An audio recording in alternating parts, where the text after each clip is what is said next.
गीत संहिता एक पर्व एक रु 6 जदि आम पढ़ू सेठा लिखा जाए जो जन दुष्ट मान मंत्रणा चले ना अबा पाप मान मार्ग में ठिया हुए ना कि निंदक मान सभारे बसे ना मात्र सदा प्रभु व्यवस्था जार आमोद थाए और जे दिवारात्र तांकर व्यवस्था ध्यान करे से धन्य। जो वृक्ष जलस्रोत निकट रोपित जे समय फल उत्पन्न करे जार पत्र ही मलिन हुए ना एपरी वृक्ष सदृश से हेबो पुणी से जहा करे ताहा सफल हेबो। दुष्ट माने से प्रकार नुहंती मात्र वायु द्वारा चालित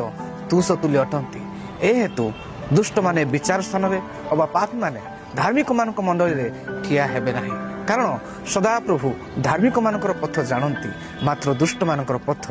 विनष्ट हेबो। जो व्यक्ति प्रभु श्रीकृष्ण को निज जीवन में प्राणकर्ता और उद्धारकर्ता भाव में ग्रहण कर विश्वास कर से ईश्वर पुत्र ईश्वर अटंती वाक्य को प्रेम करने सहित वाक्य